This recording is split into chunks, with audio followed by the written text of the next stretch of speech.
प्रधानमंत्री Benjamin Netanyahu क्या कुछ कह रहे हैं, आपको हम सुनवाते हैं। אני פה עם לוחמי ומפקדי אוגדה 98. אריות, בני אדם ואריות.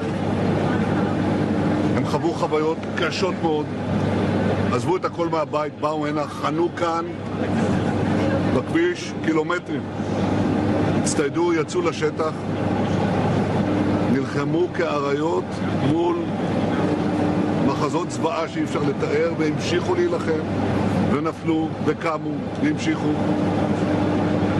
הרוח שאני פגשתי פה כבירה. ישבתי עם המפקדים הבכירים ועכשיו פה עם החיילים והמפקדים. ראש הממשלה, תן לנו את החופש לפעול.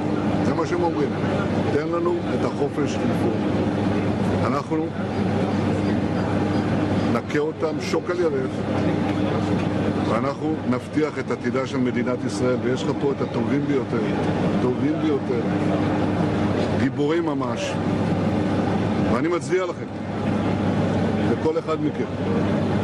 אני מצדיע לכם, ותדעו לכם שכל עם ישראל עומד מאחוריכם.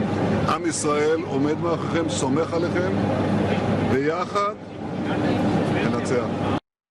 प्रधानमंत्री बेंजामिन नेतन्याहू, इरादे इनके स्पष्ट है कि अब हम पीछे हटने वाले नहीं हैं और हम जीतेंगे। चलिए, इसी बीच अमेरिकी विदेश मंत्री एंटनी ब्लिंकन क्या कुछ कह रहे हैं इजराइल और हमास के बीच जो तनातनी है उसको लेकर, आपको हम सुनवाते हैं। Just like I'm 24 and I never imagined something like this would happen ever in a dance and a music festival. We celebrated love and we danced and it was amazing. And then the rockets started and gunshots everywhere.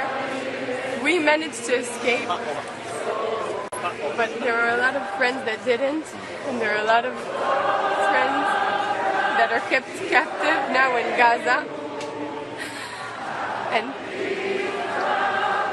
we were saved by miracle, but there are friends that we love that weren't and that aren't. Thank you for being here. It's really important. And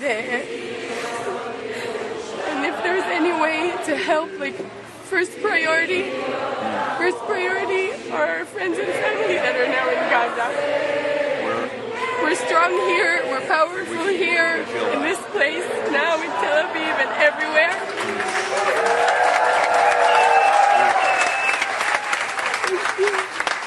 Thank you very much.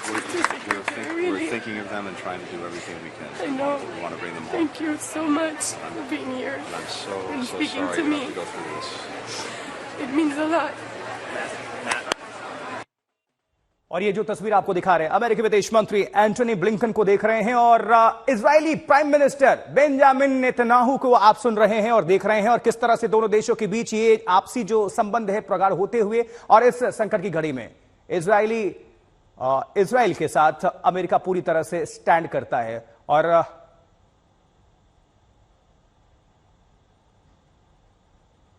हमारे सहयोगी, दो सहयोगी Israel में इस वक्त मौजूद हैं, जो हर पल की अपडेट आप सभी दर्शकों तक पहुंचा रहे हैं। और अब जो आपको रिपोर्ट दिखा रहे हैं वो गौरव सावंत की, हमारे सहयोगी की रिपोर्ट है, आप देखें। आप ठीक मेरे पीछे वो गर्जना सुन सकते हैं, तोपों की गर्जना सुन सकते हैं, और अब तोपों की गर्जना के साथ छोटे हथियारों की आवाज भी लगातार गाजा स्ट्रिप के पास से आ रही है। आप देखिए आकाश में वो जो गुबार है, धुएं का गुबार जो उठ रहा है, ये बमबारी के बाद हो रहा है। और पीछे मेरे इस तरफ देखिए कि गाड़ियां कितनी तेजी से, सेना की गाड़ियां बॉर्डर की तरफ जा रही हैं। ये दिखाता है एक के बाद एक मिलिट्री कॉन्वॉय इस समय बॉर्डर की तरफ जा रहा है, और ऐसे एक के बाद एक कई कॉन्वॉयज निकले हैं। ये हमवी से, अमेरिकन आर्मी की जीप से, इसमें 6 सिपाही बैठे हुए हैं, वीरता के गाने गाते हुए वो सीधा सरहद की तरफ बढ़ रहे हैं। ऐसे कई कॉन्वॉयज एक के बाद एक निकले हैं। सवेरे से आप तस्वीरें देख रहे थे किस तरह F-16 लड़ाकू विमान गाजा पट्टी में बमबारी कर रहे हैं। हमास की जो टनल से सुरंगों का जाल है उन्हें तहस नहस कर रहे हैं। उसके बाद 155 मिलीमीटर तोपें जो इजराइल की सेना की है वो भारी बमबारी कर रही थी।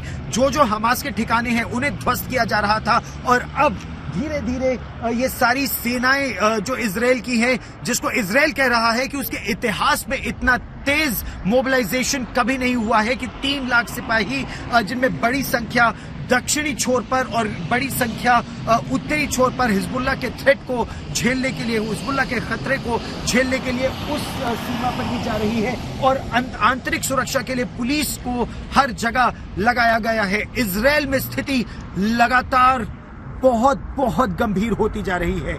गौरव सावंत, दक्षिणी इजरायल, सिद्रोत के पास आज तक। तो इजराइल हमास की जंग आज इसकी फ्रांस तक पहुंच गई है और हमास के समर्थन में प्रदर्शन को लेकर दंगे भड़क गए हैं फ्रांस में। जी हां, पेरिस में पुलिस को आंसू गैस के गोले छोड़ने पड़े हैं विद्रोहियों को पीछे घसीटने के लिए। ये देखिए जरा तस्वीर, किस तरह से फलस्तीनी झंडे को लेकर ये विरोध प्रदर्शन कर रहे थे वहां के मुसलमान। अब फ्रांस में जो समर्थन किया गया है फलस्तीन के लिए, उसको लेकर पुलिस को उतारा, फौज को उतारा और पीछे ढकेलने के लिए पूरी कोशिश की गई और आंसू गैस के गोले छोड़ने पड़े हैं इनको रोकने के लिए। ये तस्वीर दिखा रहे हैं फ्रांस, पेरिस।